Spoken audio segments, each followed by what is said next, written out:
previously on a Scout Method podcast. That's right. So motivation will get you started, but it doesn't have staying power. If you're doing something that you actually enjoy, that actually is a better indicator of whether you're going to reach the end of that particular program.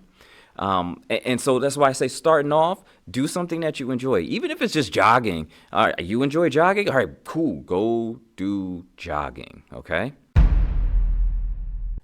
Blood moving through your veins, arteries, and capillaries freely, smoothly, and without obstruction, okay? Now, why is having a decent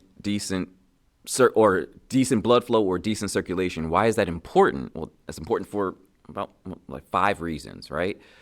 First, oxygen delivery, oxygen to the cells, oxygen to the muscles, oxygen to the tissues. Good circulation gets oxygen to where it needs to be, and we need that stuff, right? I wanted to offer a little bit of advice or a little bit of perspective here, okay? So this is going to be a 2-parter. First part, we're going to go over punishment. Punishment is a method of behavioral change that basically hands out negative consequences as a response to undesirable behavior. What's up, y'all? Welcome to episode 14 of the Scout Method podcast. Previous episode, we went over a few things dealing with blood flow circulating, or blood flow or blood circulation, rather. We also went over the one side of whether you should punish or whether you should incentivize in order to create behavioral change. We talked about the punishing side of that. We're going to talk about the incentivizing side of that in this episode. But I just wanted to kind of give a shout out to, I don't know what it is, but getting a lot of love on TikTok. I never thought I'd be the person that would be posting anything on TikTok at all whatsoever. But, I mean, I'm putting stuff out there on TikTok, and y'all are kind of, vibing with me a little bit, and I appreciate it, right? Now, here's what I need you to do.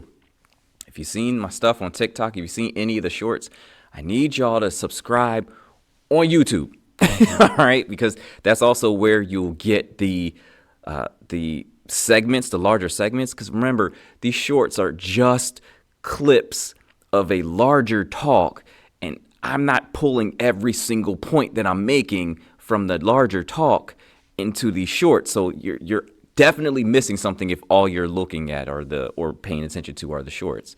And I hope I provide enough information and enough value for you, for me to kind of borrow some of your time, a little bit more of your time. But listen, if you follow me on TikTok, if you follow me on any social media, I need you to go over to YouTube and add that sub. All right, add that subscription. Subscription? Did I say subscription? I think I said that right the first time. My tongue is getting a little tired. Whatever. But anyway, we're in episode 14. Episode 14, Thick Back City. What we're going over for the main topic here is my favorite, and again, I'll describe what I mean by my favorite, but my favorite exercises to develop your back. Right? So I call it Thick Back City. We want a thick back, and we also want a wide back, that V-taper look for dudes. You just want a strong back as well. I got you. So we're going to go over that. For a quick tip, we're going to talk about progressive overload. And for the random topic of this episode, we're going to go over the second half of my punish or incentivize thought exercise. And we're going to talk about what it is to incentivize good behavior, right? How do you do it? What does it mean? All that fun stuff. What's going on, everybody? Hope you're doing well out there. I'm Coach Evan. This is Say Cheese and Lift Studio, and you're listening to the Scout Method Podcast, your one-stop shop for not only physical fitness, but mental fitness, emotional fitness, and spiritual fitness. I'm ready for this episode. Let's go. Let's get it. Let's do it.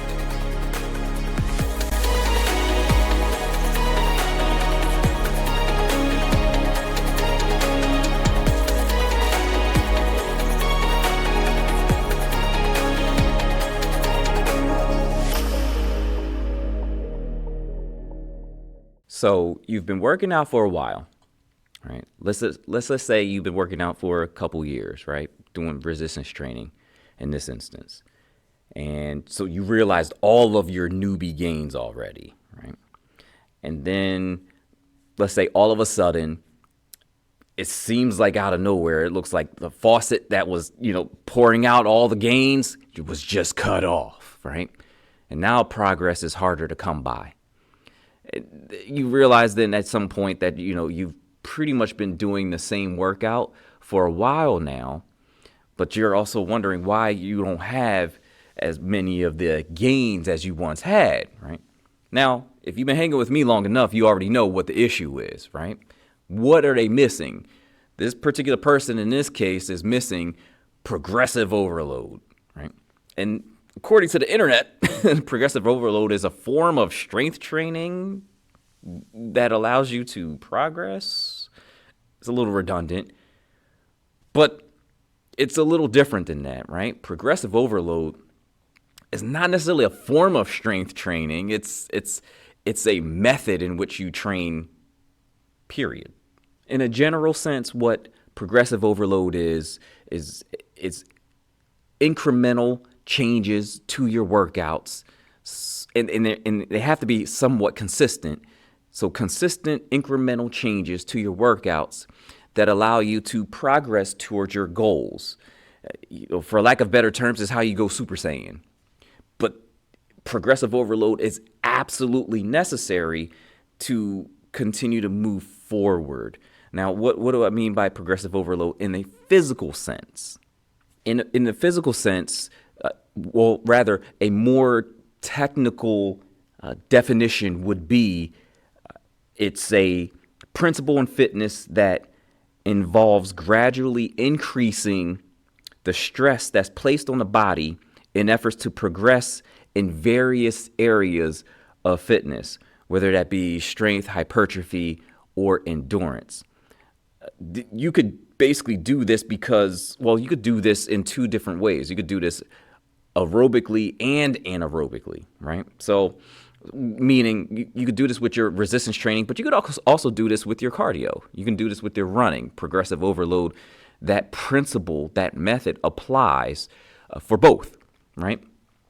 So it works because it basically stresses your body and forces it to adapt. Now, the stress that you place on your body, you have to be very careful there, right? It has to all be in balance, right? So the amount of stress that I would place on my body would be very different than the amount of stress that you would place on your body in terms of, trying to grow and trying to get these gains, right? But if done properly, your body adapts, and these adaptations cause you to be better, right? So it essentially ensures that you don't hit a plateau. So when you hit that plateau, which we all do, we have to consider first the method of progressive overload that we're applying, if we're applying it at all. And what this does, this is a really good principle or principle or method, however you want to call it. I typically call it a principle that works really well, not only in just your physical fitness, but it works in your mental fitness and your emotional fitness and your spiritual fitness. It works all the way around. It's a very, very interesting principle to apply to other aspects of your life outside of just your workouts, right? Therefore, progressive overload is a core component of the SCAL method. So let's start with the physical fitness side. We'll start there because that's the easiest, that's the most well-known, right? And that's the easiest place to start and pick up from, okay? So what are the components that we want to manipulate to, follow this principle, right? The main components that I typically manipulate in my training, in my coaching of others, I'll start with weight. I'll just list them off and then I'll explain each one, right? So and this is as it pertains to anaerobic training or, resistance training, right? I'll change the weight or the resistance the number of reps or sets, which kind of loosely equates to volume, right? Rest time, and I'll play around with the complexity. Okay, so let's start with the weight. The weight's the easiest one to explain, right? If you're lifting, let's just say you're doing a barbell bench press. Barbell bench press, you have nothing on the bar. Let's put it that way. It's the easiest way to explain it. Nothing on the bar. You're doing barbell bench press. You're doing 3 sets of 8. Okay, cool. To apply progressive overload to that, you would do 3 sets of 8, 1 week. The next week, again, this is a very basic example. The next week, add 5 pounds to each side. So now you're benching 10 pounds. Well, you're technically benching. If you have an Olympic barbell, you're benching 55 pounds. But you're adding an additional 10 pounds. Then you're going for 3 sets of 8. And then a week after that, you're adding a little bit more weight to it, and you're pressing from there. So the one way you can progress is by adding more weight. It's placing more stress on the body, and it's forcing your body to adapt. That's typically what happens when you go for those newbie gains, right? The amount that you're able to lift from beginning of your lifting to like after or to the end of your newbie gains. I'm probably going to say that a gazillion times too. But the amount that you're able to lift jumps significantly, right? And so you're able to progress a lot at that beginning portion, especially as you get your nervous system more acquainted with the weights that you're lifting, right? But that's the easiest way to apply progressive overload, right? Add the weight, right?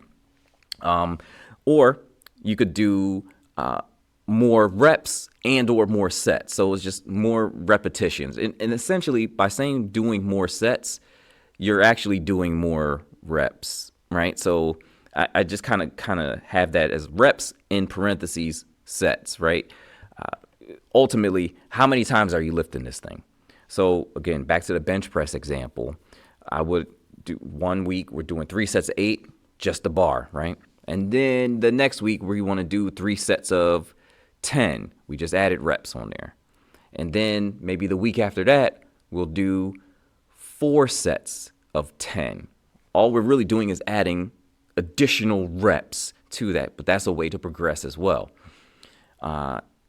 When I'll get to how they kind of interplay with each other a little bit later on as well.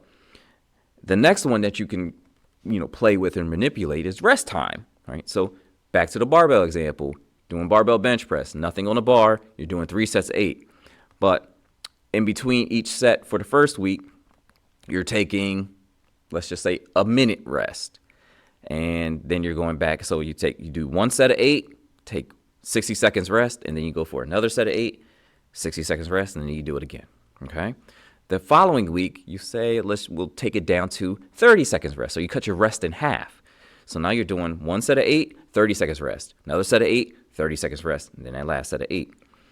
That's a way you can progress. So take less rest, recover a little bit less, and be able to push these reps out still, right? Now, the last one is typically the one I have the most fun with, and that's progress the complexity of a particular exercise, right?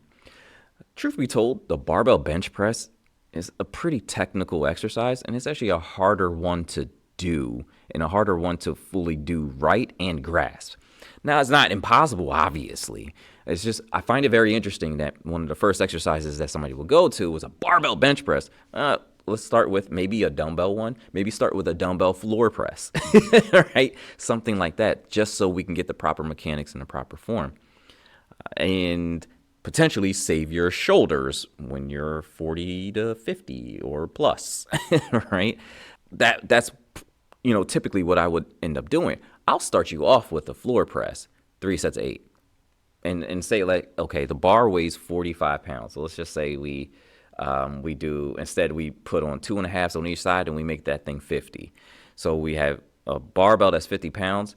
But instead of going straight to the barbell with 50 pounds, I'll say, hey, look, give me a floor press with 25-pound dumbbells. Start there, 3 sets of 8. Now we're going to go onto the barbell bench press, and we're going to do that as well. Some people actually find it to be the opposite. Some people find that the dumbbells are harder to manipulate or harder to work with because they force your stabilizers to work more. throughout my experience, I actually found that it was more people found that the barbell bench press was harder than a dumbbell one. Dumbbell one, you get ready and then go for it. To each your own. But the point is, you want to, in order to progress, just do harder variations of the said exercise, right? So I guess I could give you another example. Would be like, you're doing 3 sets of 8 just body weight squats, and then you progress to 3 sets of 8 of goblet squats, and then you progress to 3 sets of 8 of hack squat machine, and then you progress to 3 sets of 8 barbell back squat. And not everybody can barbell back squat either. So that's another. So that would be a typical progression if you were just going to progress the exercise itself. And now here's the thing: you could also progress the frequency, but that's kind of like an offshoot of how many sets and reps and how much weight you're doing. So it's kind of like an offshoot of volume. Some people, though, consider progressive overload to be had in the amount of workouts that you do over the course of the week.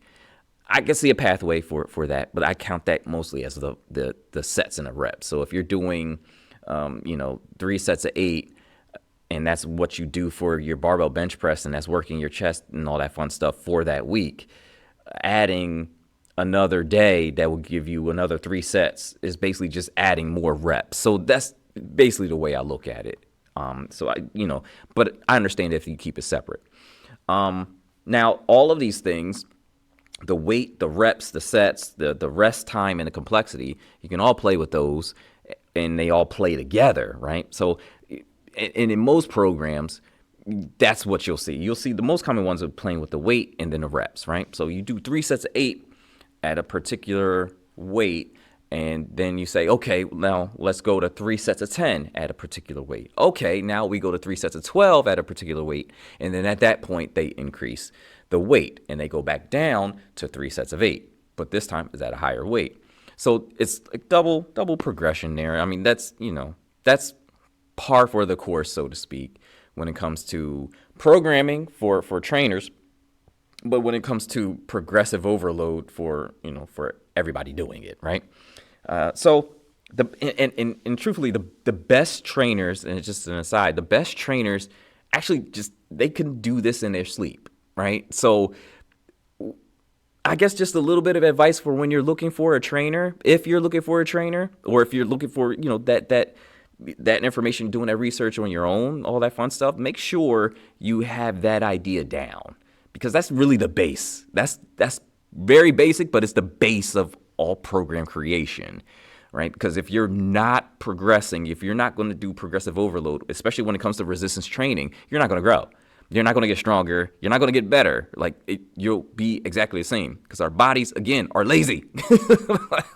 Rather, worded differently, our bodies are looking for the easiest, fastest, most efficient way to do something so that it doesn't have to spend as much resources getting that thing done. You have to be careful, though. You have to be careful when applying this principle. You have to do it gradually, right? And that's the progressive part of progressive overload, right? You can't make these jumps too big, right? Whether that be in weight, you'll just, the bigger the jump in weight reps, sets, complexity, or rest time, the closer you get to, or the higher the injury risk, right? So you don't want to increase, or you don't want to progress too far past your ability, okay? So, and that's also the value of a really good trainer. A really good trainer will help you keep all that in balance without you having really to think about it, right? And again, the best trainers always err on the side of, I would rather do too little and add than do too much and put you out of commission, okay? So you have to be careful there, okay? And you have to apply it gradually, of course, to avoid injury and avoid overtraining, and which means you should be tracking what you do, right? how do you know if you're overtraining, or how do you know if you're progressing if you're not actually tracking it, right? So I did 3 sets of 8 of barbell bench press at 45 pounds, which is nothing on the bar, right? And then I try and do the same thing again, but I was like, wait, did I have weight on there? Right. Like, you don't want to have any questions or anything like that. And then a lot of times what I found, a lot of people get that mixed up, where it's just like, look, last week I had 2 plates on there. It's like, 2 plates on there, really? Okay. And then they figure it's like, wait, was it 2 plates, or was it 2 45s or 2 35s? Right? Don't leave that up for any debate. Track it so that you can actually see it, look at it, and then plan accordingly from there. Remember that progressive overload strategically places stress on your body in a way that causes your body to adapt. And I want to hone in on that word strategically. There's a strategy applied to this. Any good program is actually a good strategy that we're undertaking here to get you to where you desire to be. This is largely, again, a physical fitness principle, but it applies in every aspect of your life. So let's jump to the mental side here. We already, hopefully, and if you don't know already, I have a whole bunch of videos on the back end here of what it is to train your mental side of the mental side of your being. Like, how do you train to have better mental health? How do you improve upon your mental fitness? Okay. So applying progressive overload to your thinking, let's draw the parallel first real quick, right? So you have the aerobic or anaerobic workouts physically, and you would apply this principle to those to your workouts, but you would also apply this principle to your mental workouts, which would be what exactly? It would be your meditation. It would be those thought exercises. It would be how you frame things. It would be the skills that you learn and undertake, right? Those are the things. That's how you train for better mental fitness, right? It's training, and it's understanding, is doing those exercises to beef up your critical thinking, right? All of those things come into play. So progressive overload is a perfect principle to apply to your thinking as well, okay? So the aim on the mental side is to improve focus, to improve memory, to improve logical and rational thought, and overall cognitive ability, right? So the progressive overload for the mind is a gradual and consistent working of the brain. Now, here are the components to manipulate if you're following this principle, right? 1, the difficulty, and when I say, so I'll, again, wrap them off real quick, and then I'll explain each one. So 1 is difficulty, 2 is time, and 3 is volume. Now, it's interesting. So we're talking about mental workouts here. We're manipulating the difficulty, we're manipulating the time, and we're manipulating the volume of what, right? Now, hang with me. So we're manipulating the difficulty of tasks, right? So there's, those people who like to, and you might be one of them, who like to do puzzles, right? Puzzles are really good for you. I remember my grandma used to do these crossword puzzles all the time. Now, I can't stand crossword puzzles. I don't know why, though. There's nothing against them. I'm just sitting there like, it just doesn't, I guess it doesn't do it for me. But there's so many people I know that's their jam, and I get it. It's actually good for you, though. It's good for you. So, you could do a simple crossword puzzle, and that's fine. Then you can increase the difficulty and start doing some of these, gazillion word crossword puzzles, the ones that are really hard to find and the ones that have really difficult words in it. Now you're really cooking here, right? Because then that's training your mind. That's actually helping your mental fitness, especially as you get older. It helps with the focus, it helps with cognitive ability, but, you get that, okay? So by increasing the difficulty of tasks, that is increasing the stress that is placed on your brain.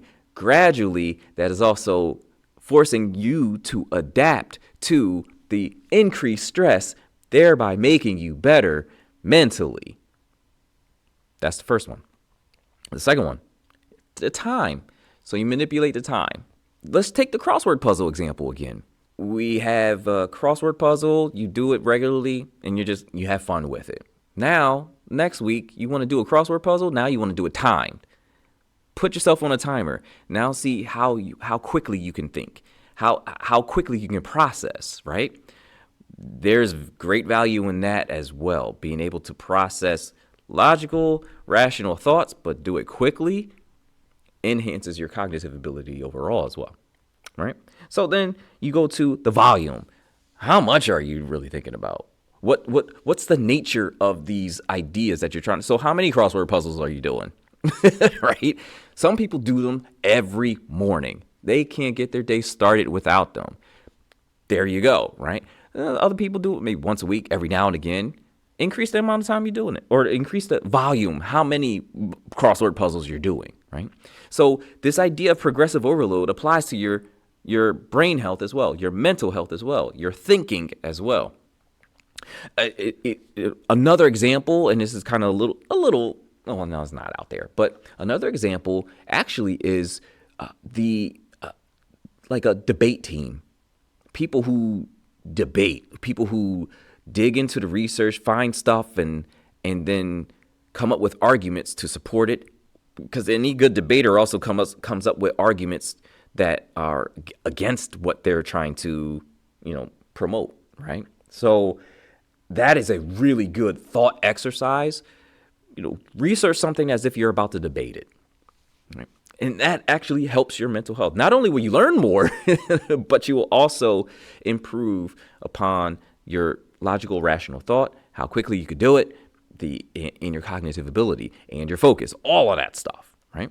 So those are a few tips to apply progressive overload to your mental fitness, right? And that leads directly into your emotional fitness, because remember, how do we train our emotions? We train our emotions through our thinking, through our framing of what happens to us, or through our framing of what we experience, right?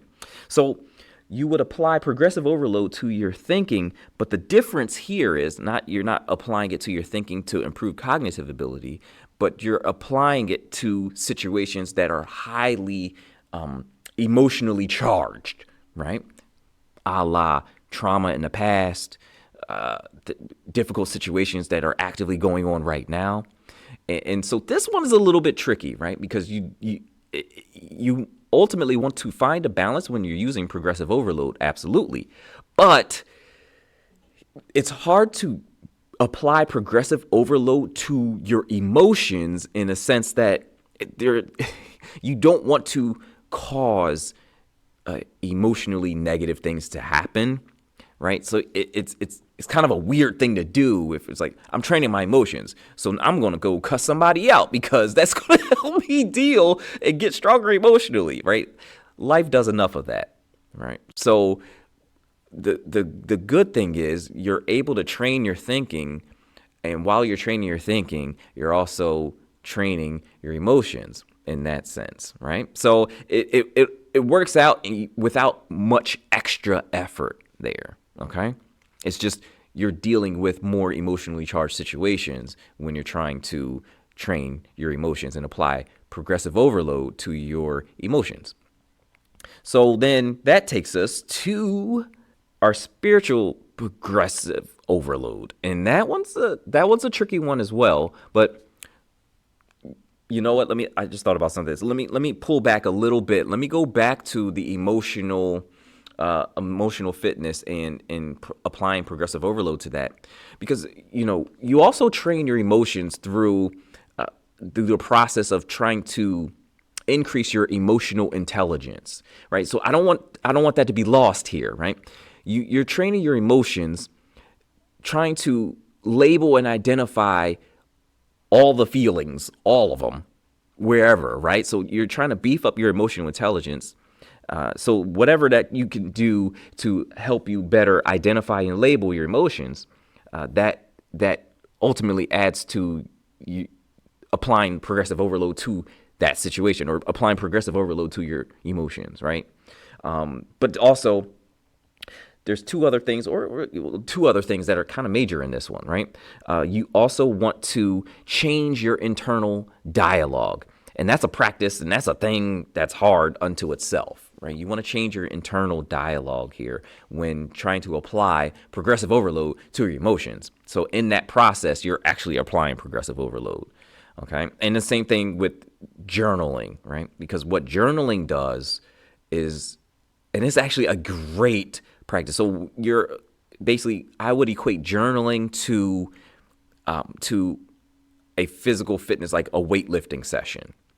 So journaling is working out for your emotions. It's also working out for your mind, but it's very, very, and I say it's very good for working out your emotions because what journaling does, it forces you to stop and reflect. Okay. And that's the process in which you reframe or frame and reframe the situations and think differently about it, right? So journaling is the chest day of your or for lack of better terms, journaling is the back day for your emotions. I don't know if that made sense. We're going to move on. So there's a spiritual progressive overload, and the focus there is obviously prayer and reading and fellowship and worship. Okay, those are the main components that we deal with in dealing with progressive overload. Spiritually, right? And of course, I'm coming at it from a Christian perspective. I don't think I need to continue to say that, but maybe I do. But we want to gradually increase the stress, even though, once again, this is another situation in which life does that already for us. But we want to gradually take on that stress, or gradually increase the intensity and stay consistent with it enough so that you can build up and build into more challenging practices. So a perfect example of this would be quick prayers that you have throughout the day. And, you wake up in the morning, thank you, Lord, for waking me up. And you keep moving, push it, you get on the road, you get to work. Thank you, Lord, for getting me to work safely, right? And those quick prayers, right? And it's like, oh, somebody's going through something real quick. Oh, Lord, please protect them, help them. And then you're off, right? Those are quick prayers. That's how you would kind of typically start. But then how you basically, the progressive overload would basically allow you to build from the quick prayers to the fasted prayers for hours, right? Where you're bowing down in worship for a long time and you're fasted, right? That is another thing unto itself, right? But it starts with quick prayer, typically, right?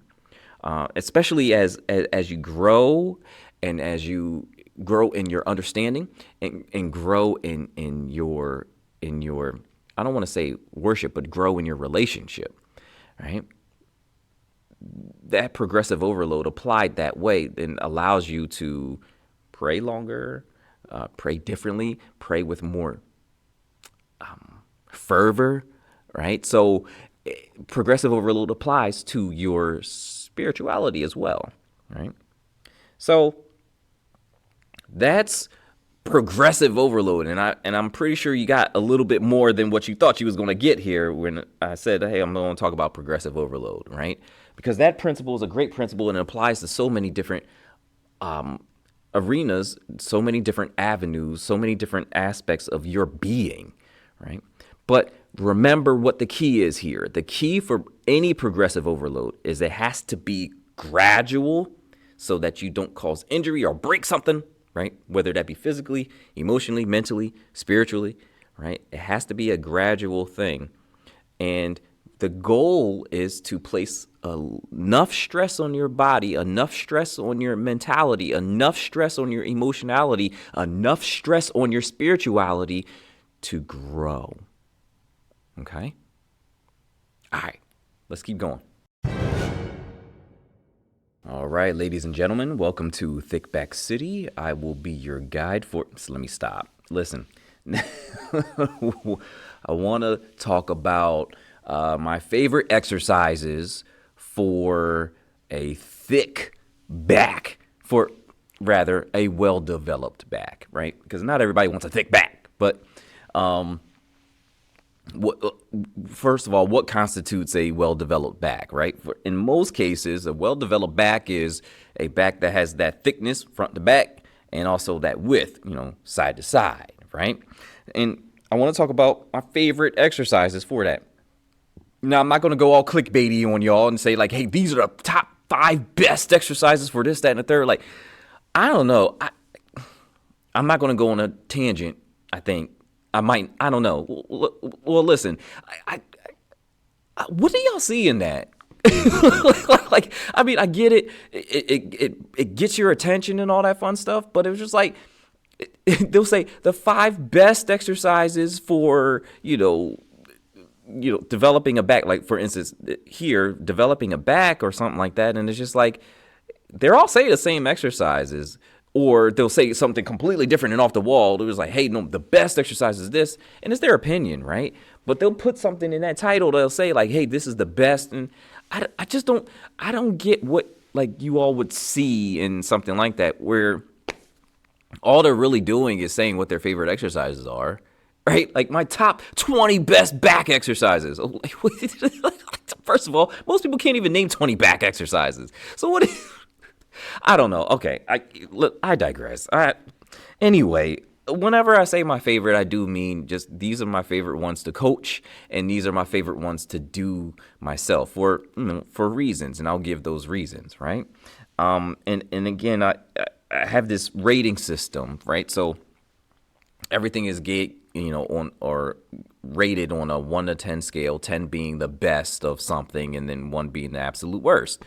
Right, so I rate out the strength, the hypertrophy, recovery, and difficulty for each exercise. Okay, so if this exercise is good for building strength, if this exercise is good for building muscle, if this exercise is easy to recover from, or if this exercise is easy to do. Right, so there'll be a 1 to 10 scale for each of those components there, and so let's get to it, right? To achieve a well-developed back, you need to worry about, like I said that already. So anyway, there are many muscles in the back that you want to develop for a few reasons, right? And the main reasons that I'm sticking to here for this video, I want to talk about how it promotes proper posture, how it keeps you from feeling old, right? Like, I don't know. Maybe this is because I'm in that, like, I'm headed towards that time frame or whatever, but like, I'm not at the point where I get up every morning and I'm like, oh, my back, but I know a lot of people are, right?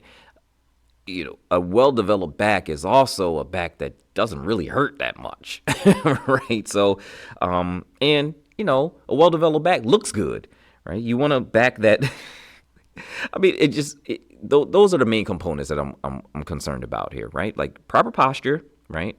Less pain, and it looks good, right? Like a back that can blot out the sun, right? A back that gives you something that somebody says hi to you from your back first before they actually say something and look at you in your eyes, right? You want that kind of back, or maybe I want that kind of back. But anyway, that's what we're focused on here for this video, okay? So these are I have a list of 6 exercises here, and I'll give you the ratings of each one, explain what each one is. And the first one we're going to start with is a barbell bent over row.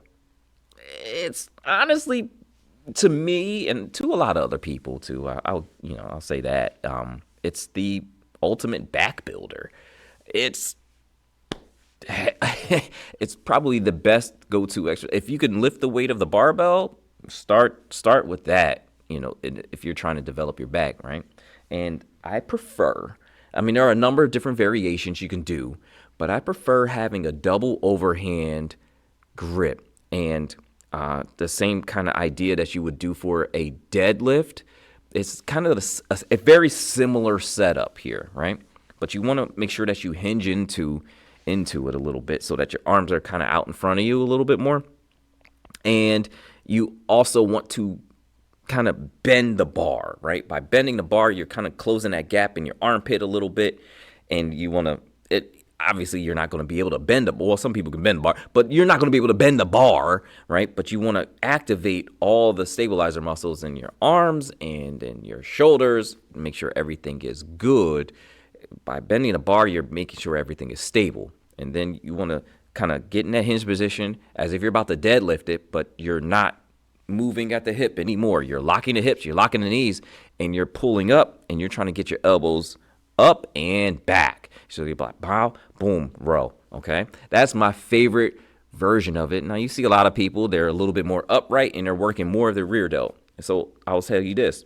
The higher you end up bending, or the higher you end up going in that that bending motion, right? So like you're flexing at the hip and you're down in there. The more you flex, the more you're going to work your back. But the straighter you are, the more you're actually working your rear delt. So you see a whole bunch of people virtually standing up, lifting the barbell like it's almost like an upright row. You know, that's not quite what I'm talking about here, right? And for the most part, it works your shoulders and that upper part of your traps. That's not necessarily a bad thing. It's just I'm saying what my favorite variation is where you have more of a hip flexion and you're down in there and you're pulling up elbows up and back and you're not so upright. So you're really working your lats here.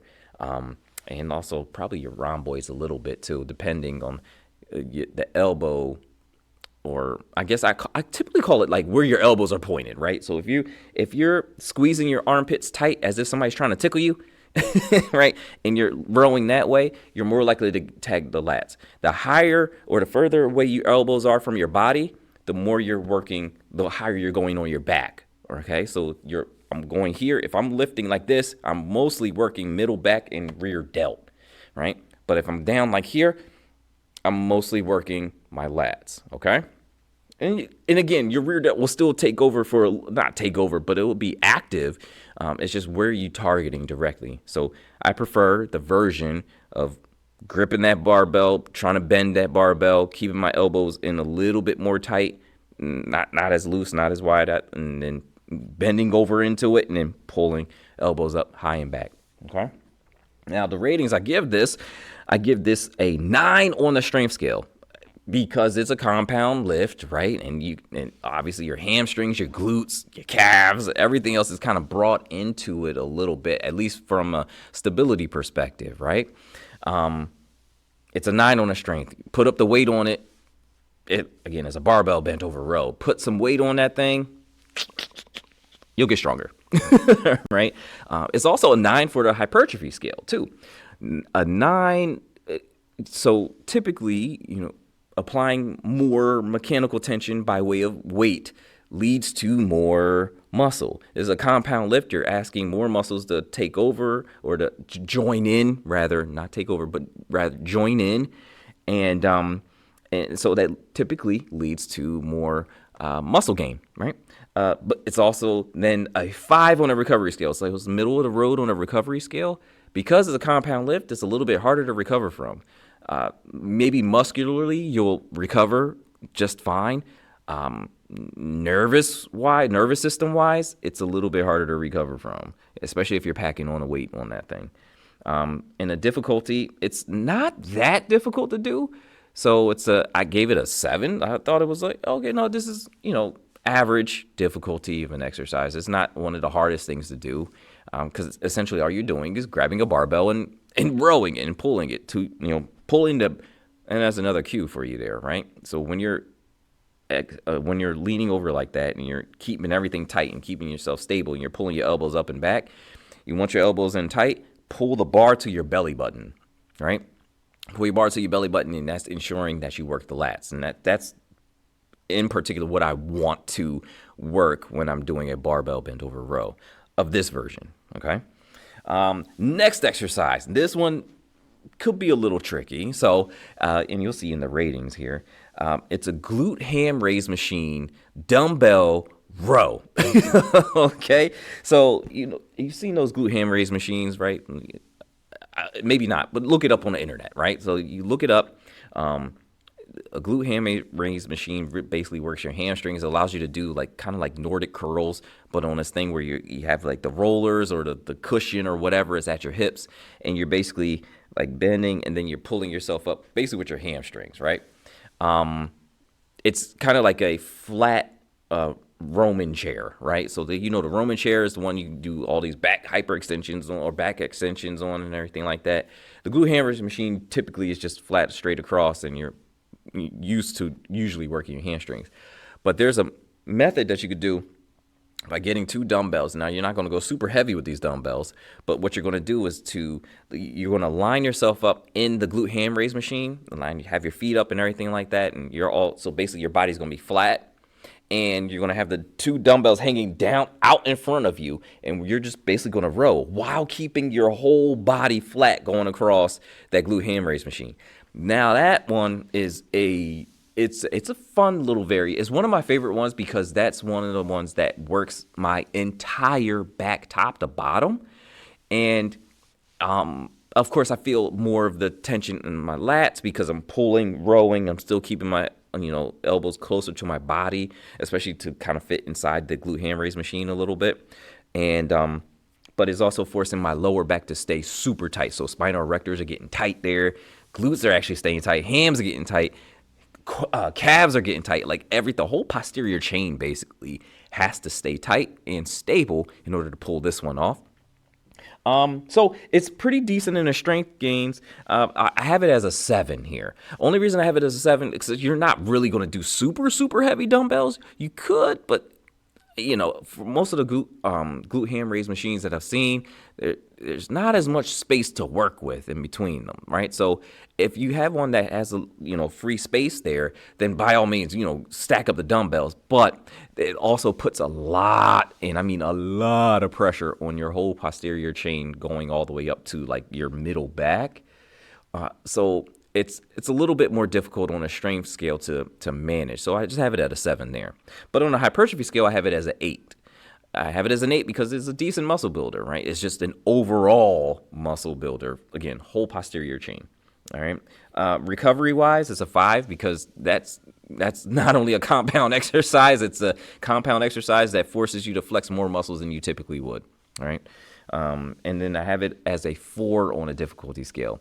It can be a little tricky, right? So this is kind of aiming on the more difficult side, and this is not an exercise for every single person, right? So it's a hard one to kind of get into a little bit, but once you have it down, you have it down, right? It's not too bad, but it's just that initial process of like, first of all, how am I supposed to get set up? I got to be completely straight across. Oh, boy. Okay. And that means I have to tighten up all these other things, and I'm just trying to work my back. It could be a little bit more difficult. Okay.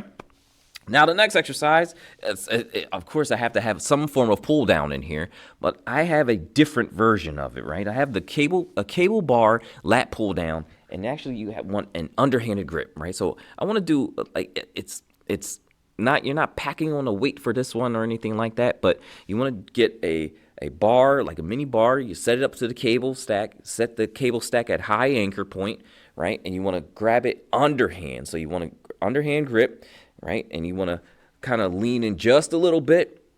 And then you want to pull your elbows, and you want to have your elbows basically pointed down, okay? So as you're pulling down, as you're doing this lat pull down here, you're pulling your elbows, and they're staying pointed down. Now, I don't want you to, as you're pulling it, I'm going to turn to the side a little bit, and maybe I can get it on this camera a little bit better. Yeah, so as I'm pulling it down, I'm going down like this. I don't want your elbows to go back around.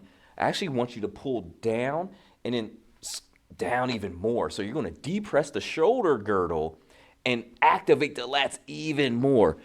Ooh, now let me tell you, you'll feel that one. Again, it's an underhanded cable lat pull down with the bar, and you're going to go like this. The only reason why I don't have it in like seated cable lat pull down, right? So when you all the lat pull downs that you're seeing, you see the bar and you're like, oh yeah, people do underhanded all the time, but they're seated. I want this one standing with a slight lean in, because that way you're getting a different angle and you're actually able to activate the lats even more without bending backwards, without throwing yourself all over the place. You're here and then you're pointing your elbows straight down. That's killer. Not only is it killer for your lats, but you also get some bicep work in there as well. It's like a chin up at an angle with a cable and a bar, right?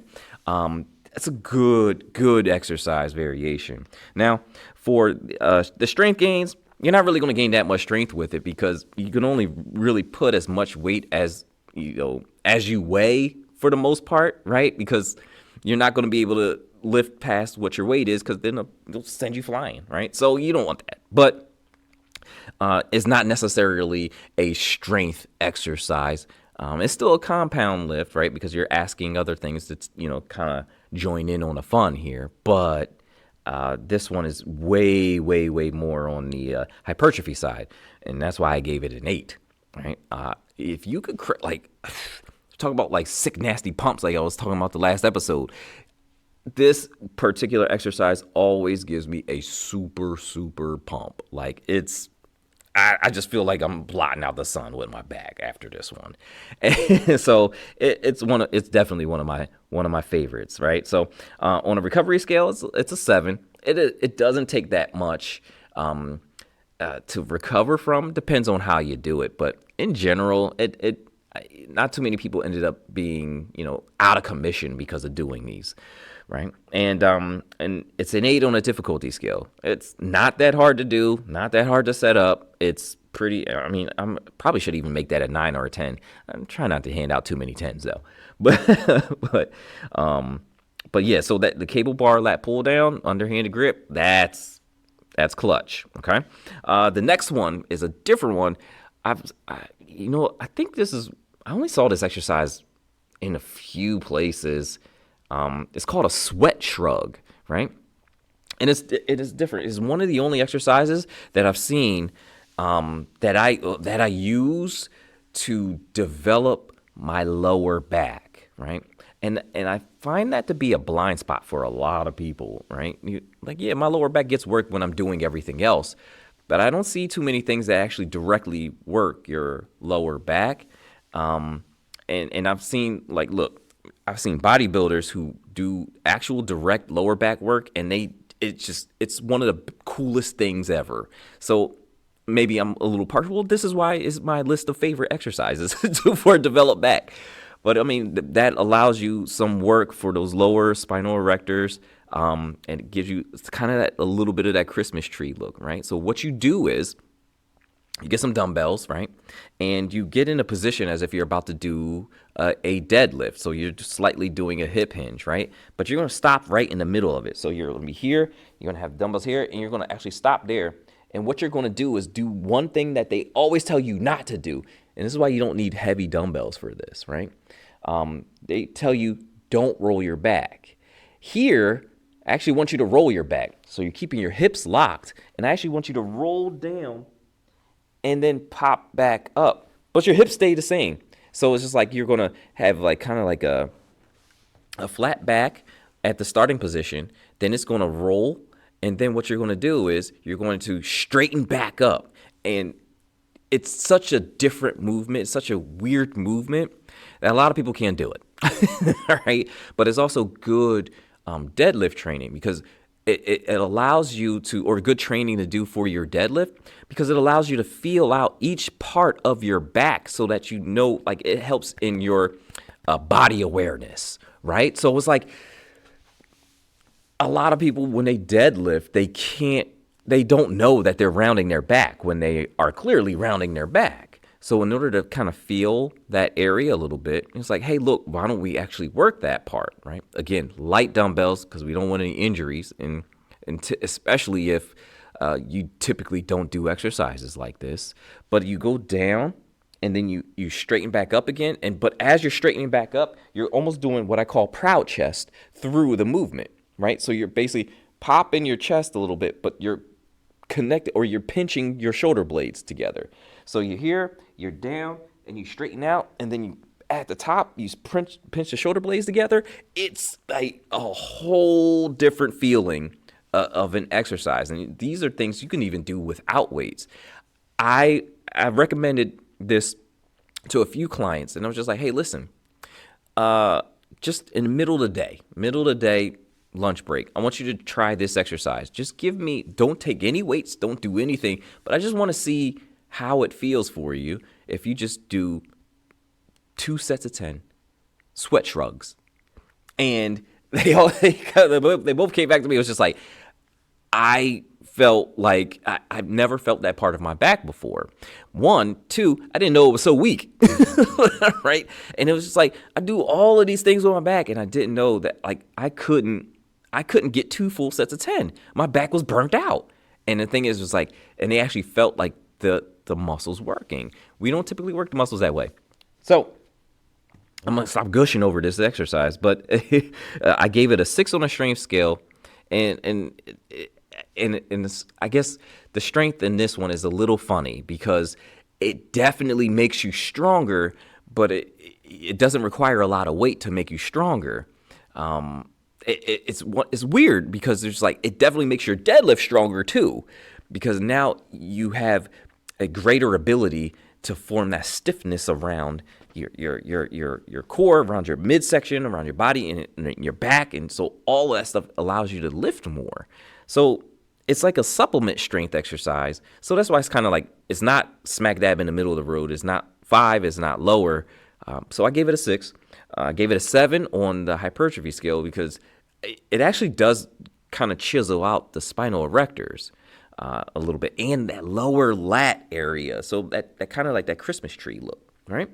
I gave it a 4 on a recovery scale because this is primarily because we typically don't work that area of our back. It is going to get pretty sore because it's just like when you don't work something for a long time and you start working it again, it's gonna be a little painful, right? So it's 4 on a recovery scale, and it's 3 on a difficulty scale. It is kind of tricky. It's kind of tricky, especially if you don't have that feel. So this one takes a lot of practice. Okay. Let's go to another one of my favorites, T-bar rows. I love T-bar rows. Love them. And there's one variation in particular. I love T-bar rows with a V-bar, right? So you know those little not triangle bars, but one of those V-bars, they have handles on both sides and you can grip it like this, close grip and everything like that. And it's just, you can just basically set the bar in the V-bar and you can kind of do the T-bar rows from there. I wonder if they're actually called V-bar rows. So you could basically set up there's a machine, they have a machine for it. Basically, it's like, or you could just if you have a landmine and you have a barbell, put the barbell in the landmine, and then you have weights on the opposite side. And basically all you're doing is you're standing above the weight and you're pulling the weight and you're rowing this way. And it's kind of coming up at an angle, kind of like this, and going to basically you want to pull to your chest, right? And often what I coach for a lot of people is that I want you to pull that until the plate goes through your chest, right? So you're like that, and you're trying to pull the weight into your chest. That's going to activate fully everything you need to activate. It's a good exercise. It's an 8 on a strength scale, 8 on a hypertrophy scale. It's just, you can put a decent amount of weight on there. I'll never forget I think I was watching Pumping Iron. I forgot what I was watching, but it was Arnold doing the T-bar rows, and he was doing the close grip version, and that dude was just hammering them out, weights, like plates on top of plates. I've seen, oh man, now that reminds me of Ronnie Coleman doing the same thing. Lightweight, baby. And he just, there's like 20 plates on there, and he's just, I guess I really like that exercise, but it's really good for both strength and hypertrophy. Okay, it's 5 on a recovery scale because of that, though, right? If you put that much mechanical tension on your body, it's going to be tougher to recover from, of course. And a 7 on a difficulty scale. It isn't that difficult to get into, and it's not that difficult to do right. So that even might bump up a little bit more.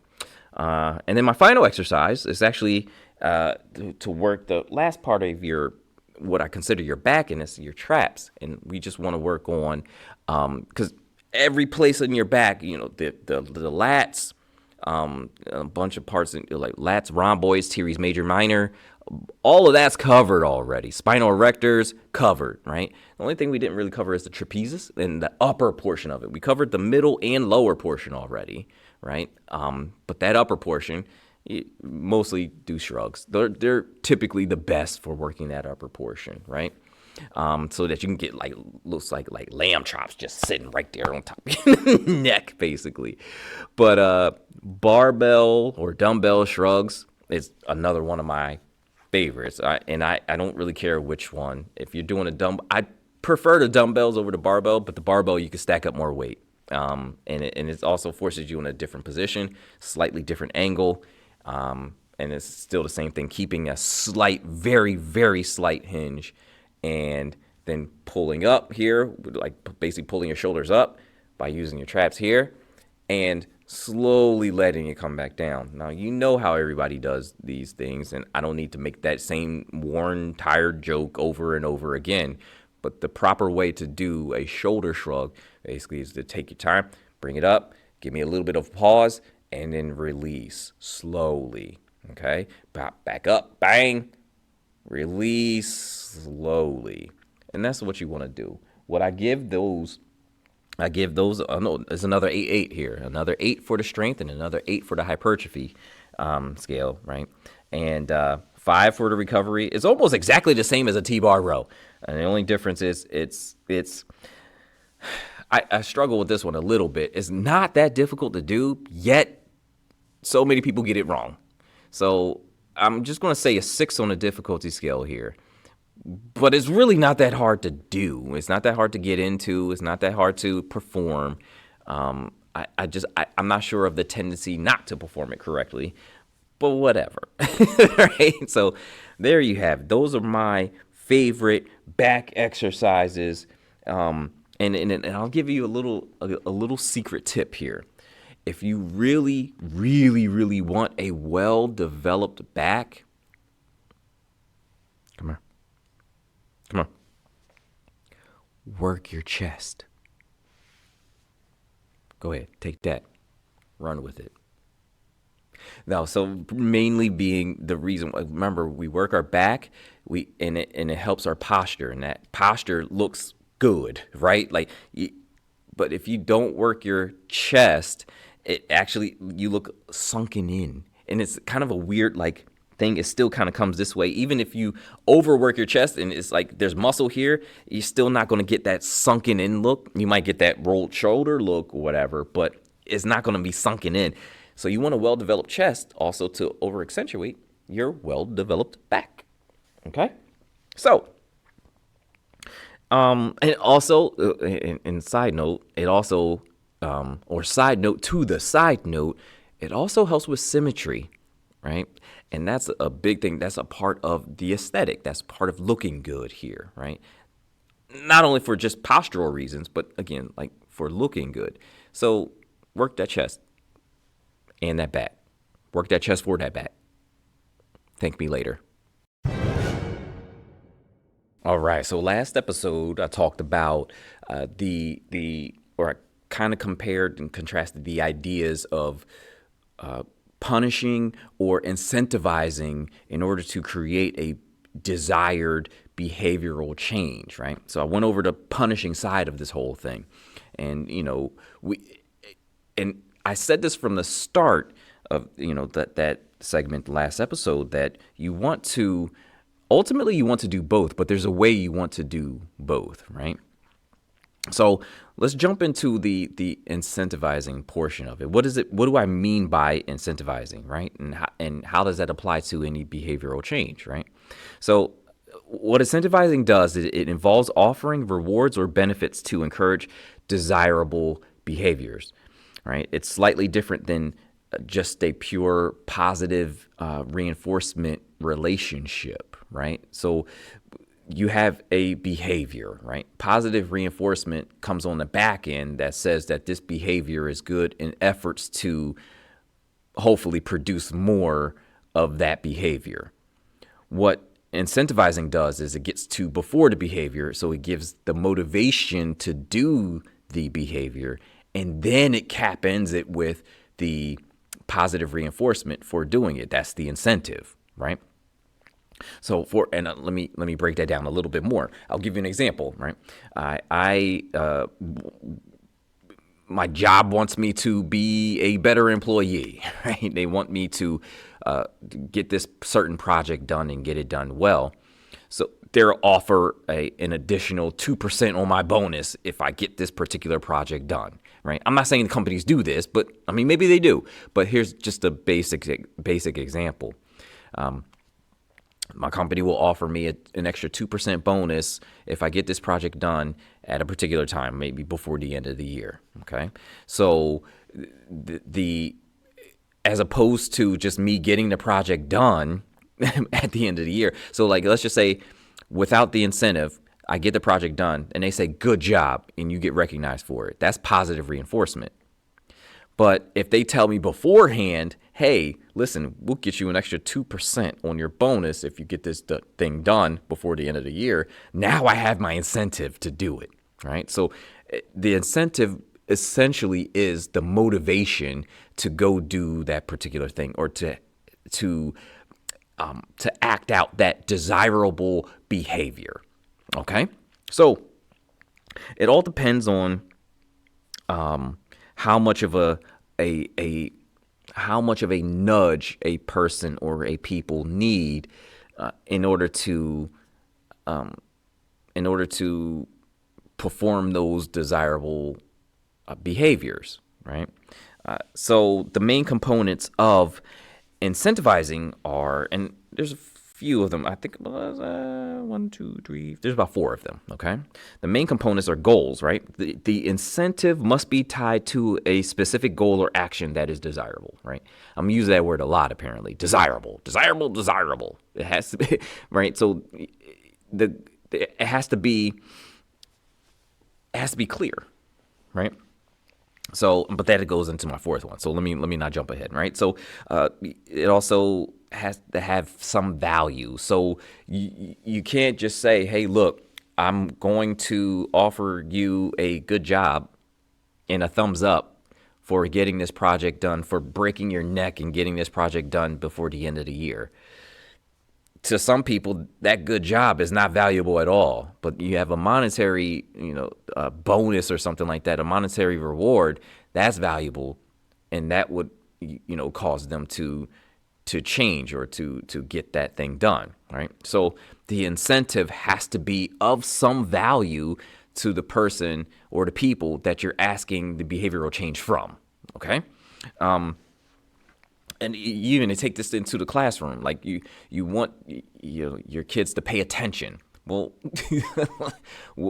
if you're going to go the way of incentivizing them to pay attention, well, what do they get on the back end of this? It has to be valuable to them, right? And you can't say like, hey, you get a brand new car, because kids don't drive. Right? Like it won't. And maybe some kids will be like, oh, look, I could take that car and sell it. So whatever. But that's different. But it's just like you have to offer them something. Like you can't say, I'm going to offer you a 2% bonus on what you make to the kid, because they don't make anything. Right? So it has to be of value to that person. And that's another key point, right? Where I kind of went over it when I was talking about the punishment side of this whole thing. It has to be almost individual, like it has to be custom to the individual, right? So I explain that when dealing with punishment, because certain people will react certain ways to different types of punishment. It's the same thing with incentivizing, right? So different people will respond different ways, or they have different motivations, or they have different things that they value. So you would have to basically offer different incentives to get them to respond the way that is desirable, right? So in this instance, it has to be valuable to that person. It has to be a decent timing as well, right? Just like punishing, in order to reinforce that link between the punishment the negative consequence and the behavior, here you want to close that gap in timing, and you want to draw the link between the desirable behavior and the reward, right? So you can't say, let's go back to the kids. Hey, listen, if y'all sit down and pay attention, you'll have an extra 5 minutes in recess. First of all, that's valuable to them, right? If they still do recess, don't get me started on that. But let's just run with the example. They'll get an extra 5 minutes in recess, an extra 5 minutes of playtime, or an extra 5 minutes of friend time, or whatever it is. That's valuable to them. And it's like, and there's a specific like goal there. So it's like, okay, we pay attention, and you can't say, hey, you know what? Y'all did pay attention, but I'm going to give you that 5 minutes of recess time next school year. That's not going to work. It's not going to work. It's just like, what? Wait, and then that automatically right off the bat builds up resentment and distrust. So, take that small example, see our government.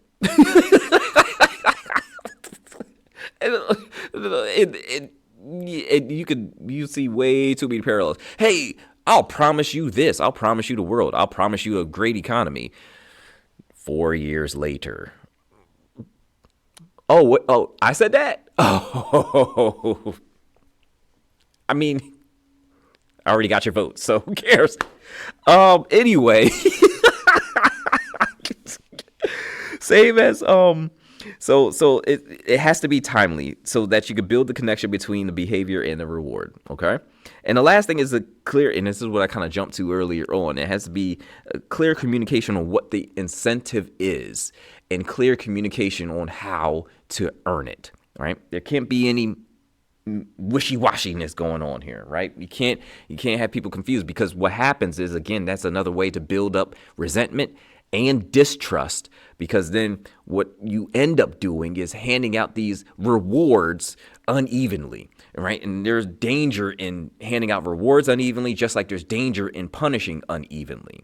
All that does is create a whole people or that person completely resenting and distrusting you. So then whatever you say from that point on won't matter, okay? So what kind of incentives are there, right? Like there's monetary incentives, right? So you can have bonuses, raises, gift cards, things like that. Look, money is a motivator for a lot of people, right? So, especially for companies, offer more money, right? It's so many things. Well, I'm not going to start talking about corporations right now. So, but there are also non-monetary incentives, which come down to recognition, awards, certificates, and things like that. There can be experiential ones. They offer experiences such as trips, tickets to events, special occasions, special things, right? You can also have developmental incentives. These I really like the developmental incentives that come with a lot of different things. And I think is a wonderful tool to use, because ultimately it helps your people grow even more, right? So developmental incentives are basically opportunities to level up your skills, right? So they're opportunities for professional development. They're opportunities for training. They're opportunities for education. They're opportunities for just, learning, skill building, things like that. Those are particularly strong incentives to give the right people. So from a corporation's perspective or from a business perspective, this probably should be the number one incentive you give. And I understand where it's just like, well, most people still value money, but in a lot of cases, these developmental incentives lead to more money, right? And that's the thing. And it's money and like monetary incentives are good. Don't get me wrong. I'm not saying that they're not. They're just short term. And when you, as a leader, show that you care about their long-term well-being, whether they're with you or not, That typically leads to better outcomes. I'll leave that there. So what are the strategies that you, or what some strategies you can use in terms of incentivizing, good behavior, incentivizing a person or people to, do these desirable behaviors, right? So again, it has to be clear, it has to be defined. You could tailor each incentive to the person or people, right? That's good. That also, you kind of have to do that a little bit for it to be valuable to them. Again, it has to be timely. Don't forget that. You have to be consistent. That's another one. You have to maintain a consistent approach when going after these incentives, right? When trying to apply these incentives, or we're trying to encourage positive, good behavior, right? You have to be consistent. You have to be consistent all across the board for everyone, all the time, right? And if you happen to slip up, it's not the end of the world, but admit that you did. Admit that you were wrong. So now there's a little bit of accountability that comes in with proper incentivizing. There's actually a little bit of accountability that comes into play when dealing with punishing or incentivizing altogether, right? Because one of the worst ways to lose credibility, one of the worst ways to build up resentment and to build up distrust in the person or the people that you are trying to lead is by not holding yourself accountable for when you do slip up. Now, this might be a little bit of a tangent, but accountability is so important in the proper, in being consistent with punishing and being consistent with incentivizing. That it's just like, if you messed up, if you slipped up, it's your fault. Say it is. And then make it better. And if you can't make it better, at the very least, you should at least point like, hey, no, that was on me. As a leader, that's on me. It grinds me up, the leaders who cannot do that. That's, to me, in my eyes, that's terrible leadership. Point blank, period. Challenge me on that one. And another, you would want to, it is using incentives. What is going on? Now I'm getting tongue-tied. Using incentives allows you to also, like, in this way where, like, you allow, like, the incentive is, part of the incentive is public recognition. That's a good way to build up a community as well. That's a good way to build up a community in this form of, it's the opposite of distrust, basically. So you're not only building up trust in your leadership, but you're building trust and within the community, right? So it's just like, oh, okay, so this is what we do, and if you're consistent with it, you're constantly promoting these positive behaviors, these desirable behaviors. It can only go good from there. So those are the best, or strategies that you can use, and you can combine all of these things, right? Like, you can combine monetary incentives with experiential incentives. You can combine all of them for, like, one total blowout. Like, hey, look, if we make our year this year, we're going all out for the people who did this, who got us here, right? I wish more companies did that. I wish more leaders did that. I wish more educators did that. Actually, you know what? An educator is probably more likely to do that than anything else. A lot of their incentives are combined. They're grouped together. Like, hey, look, we're going to take a trip to this, and we're going to experience that, and you're going to get your little certificate, and you're going to get a picture. So, maybe it's not lacking in the as far as educators go, but it's a little tough when it comes to companies, when it comes to small businesses, especially, right? But any leadership position, and it's really tough when it comes to government. Again, I know I seem like I have a bone to pick with government, because I kind of do, but maybe that's a different topic, different day. I apologize.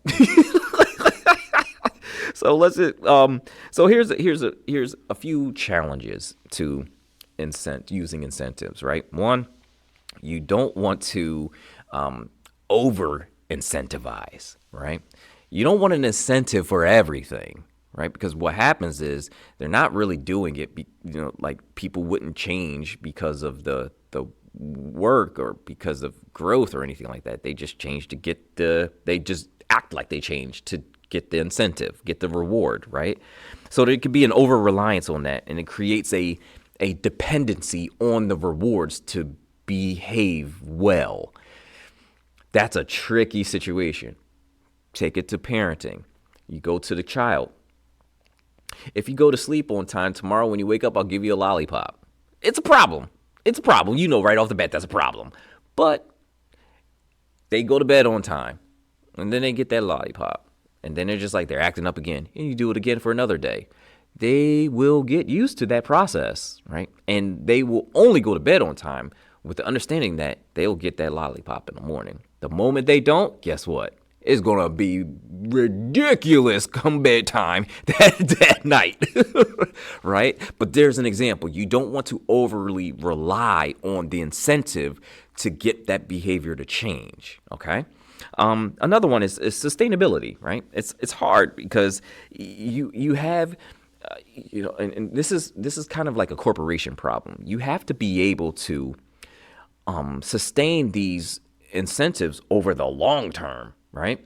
And because the further out you go, the harder it is, obviously, because there's a greater risk for you to lose all the credibility, you lose all the trust, and you lose all of that goodwill, so to speak, right? And then people will look at you as a bad operator, as a leader, and that's one of the worst things that you can have happen. You want to be mindful of this word kind of drives me crazy, but for different reasons. But you want to be mindful of equally applying the incentives, just like how you would want to be mindful of equally applying punishment, right? So you don't want to punish one person one way and different than another person who did the same thing. You also don't want to incentivize one person one way, even though or different than another person, even though they both did the same thing. That's another way to build up distrust and resentment. Now, that's also a way to build up distrust and resentment in the leader, but it's also a way to build up distrust and resentment within the community itself. And you don't want that, right? So here's what we have: a few advantages of incentivizing, and I think I went over a bunch of them already, but I'll go over them again, right? So one is a big motivation boost. Especially if you're talking about people who are in the corporate world, and it's like, hey, you get an extra 2% on your bonus. I'll take that. All right, what you need me to do, right? But not everybody's in their job currently for money solely, right? Some people would want that experience, right? So either way, it provides a motivation boost, right? And that's really all it is. But be mindful, and I'm gonna get into the disadvantages a little bit later, but I wanna put a pin in this part here where it's like, just be mindful of how you use the incentives, in a sense that you have to understand that motivation is almost always short-lived. Okay? Once motivation runs out, you're going to need something else to continue on. I mean, listen, let's just go to workouts here, right? Let's go to fitness. Let's go to your health. There are plenty of people who just simply do not have the motivation to go to the gym or to go work out or to go get that bike or whatever it may be. There's a lot of people without that motivation. And there are even more people, because it happens every year. We're coming up on the end of the year here.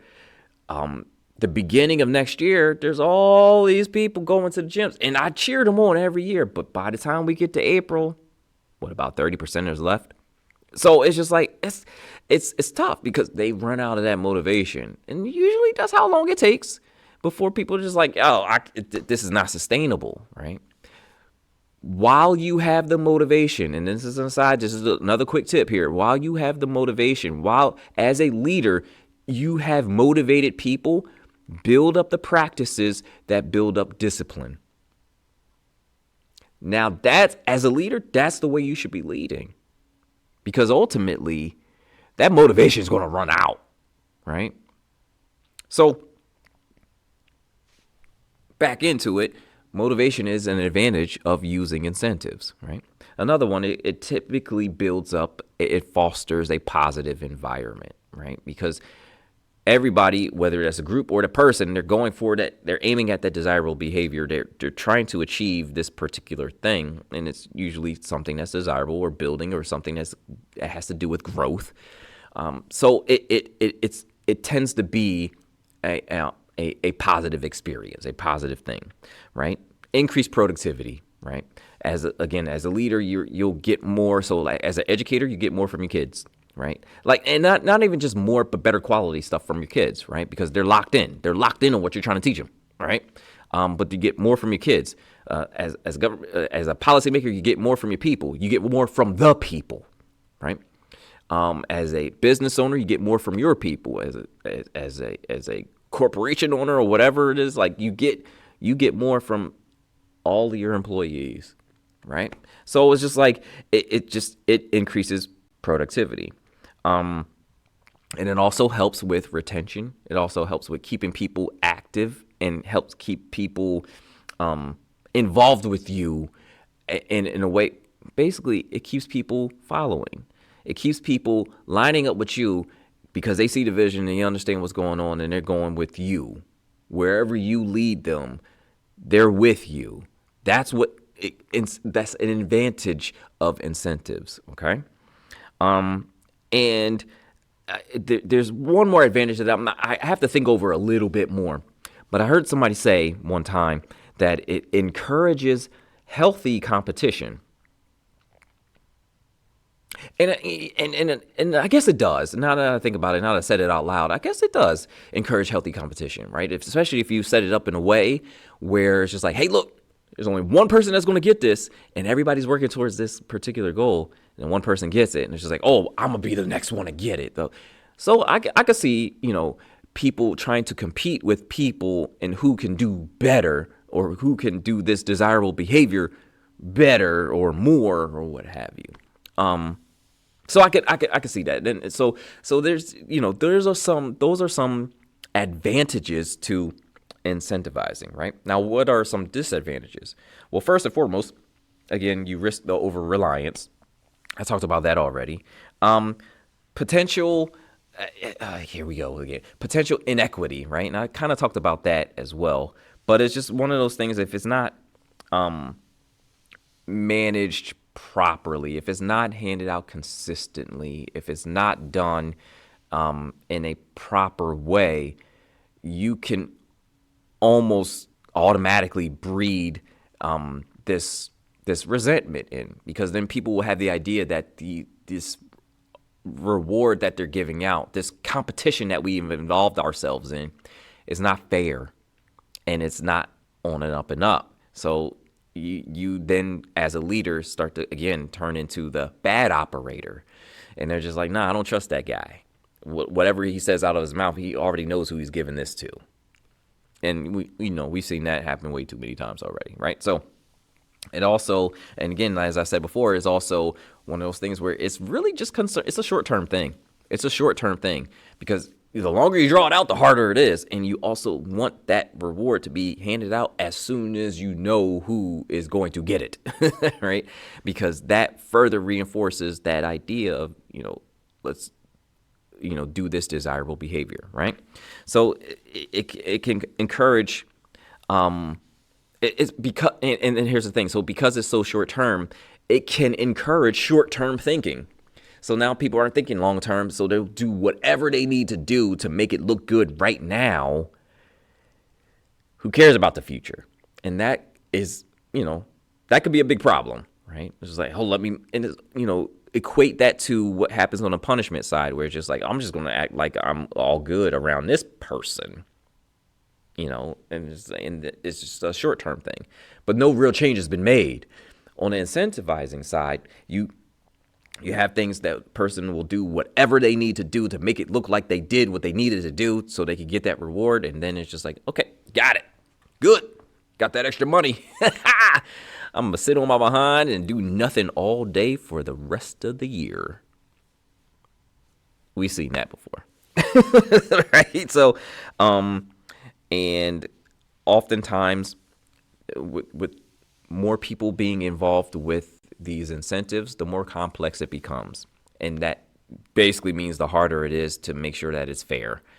So those are some disadvantages to using it. You just have to just put your thinking cap on a little bit and figure out a way to properly do this thing, right? So what you want to do, and let me say this, by doing everything that I said earlier, by properly incentivizing people or a person to do a particular thing, you're already kind of safeguarding against the disadvantages, right? So again, make sure that you're communicating clearly what the goal is and how do you get there, right? Things like that. With clear communication, you could stave off a lot of different issues. Making sure that it's even, you could stave off a lot of different issues. Ensuring fairness and transparency, again, you could stave off a lot of different issues. So those are just different things. And now when I go into, like, I think about like incentivizing and when I was talking about punishment, I was talking about punishment in the Bible, right? So surprise, surprise, I got incentives from the Bible as well, right? So first thing is first is, the biggest one obviously is the promise of blessings, the promise of eternal life, the promise of spending eternity with Christ, right? That's an incentive. And the crazy part about that is not a short-term incentive, right? But once you kind of like achieve it, I don't even know at what point you actually achieve it. You just know when you know, and then you're there, right? So it's one of those things. But the Bible often speaks about the blessings and rewards for those who are faithful and obedient to God's word, right? Old Testament, God promises blessings to the Israelites if they obey his commandments, right? That's in Deuteronomy 28, the beginning of Deuteronomy 28, right? There is also a whole bunch of parables and teachings that Jesus had on the back end of the New Testament that spoke of the rewards in the kingdom of heaven, right? The parable of the talents, which is actually my favorite parable, period, is actually my favorite verses and my favorite chapter in my favorite book in the Bible. But anyway, it illustrates the rewards given to the servants who wisely use what they are entrusted with. And one day I'm going to unpack all of that, because Matthew 25 is my jam. So, but the parable of the talents is my thing, right? So, anyway, you go on to also, there's eternal rewards, right? That's what I'm saying. Eternal life with Christ, eternal life in heaven. That's an incentive, right? So there's a lot of incentives for perseverance and faithfulness. There's a lot of incentives for moral and ethical living, incentives for peace. Actually, the incentive is peace, prosperity, and health, which is interesting. So then there's, the key themes. The key themes of incentivizing in the Bible really center around those things, right? Faithfulness and obedience, stewardship, perseverance and endurance, righteous living. You handle all of those, and those are basically what we are. Those are the desirable behaviors that'll lead to the incentives of eternal life, blessings and good health and things like that, peace and prosperity. Ultimately though, and that's incentivizing, right? So we went over punishment, we went over the incentives, and I said that you will need to use both in order to be a complete leader, a good leader. You will need both, right? Because what people need to understand is that they need to understand the boundaries that are created with punishment, but they also need to they need the boost to figure out, or the boost to proceed on, and that's given in the incentives, right? And they often go back and forth in a lot of different instances, in a lot of different ways. So it's just like you want to, it's just ultimately the total way you want to deal with all types of behaviors, whether they be positive behaviors or negative behaviors. You'll use punishment to deal with the negative behaviors, and you'll use incentives to deal with the positive behaviors, right? And you will absolutely need both as a parent, as an educator, as a small business owner, as a corporate leader, wherever you are, as a politician, as a policymaker, right? Especially there, right? You will need both of those, and you will need to use both of those in almost in harmony, right? In balance, right?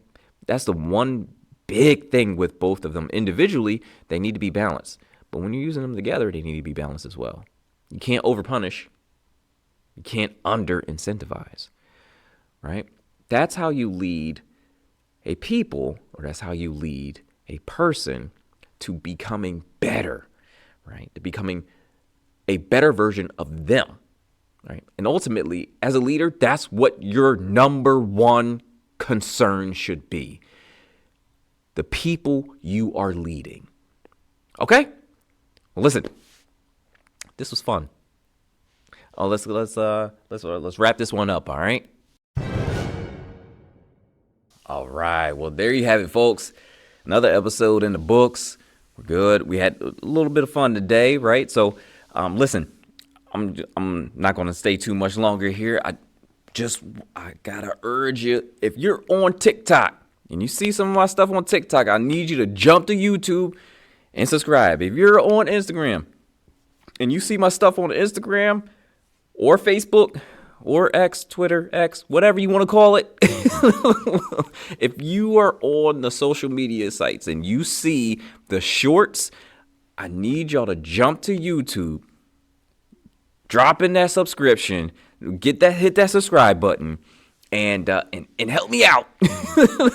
Like I said, help me out here. We're still going to keep pumping out content regardless. We're still going to be, putting out these episodes, and hopefully it adds to you. But we'll keep going. We'll keep doing our thing. I'm just asking for a little bit of assistance here. All right. Well, in the meantime, listen, I'm Coach Evan. This is Say Cheese and Live Studio, and you just got finished listening to the Scowl Method Podcast, your one-stop shop for not only physical fitness, but mental fitness, emotional fitness, and spiritual fitness. So y'all take care out there. Y'all be safe. I'll see y'all on the next one.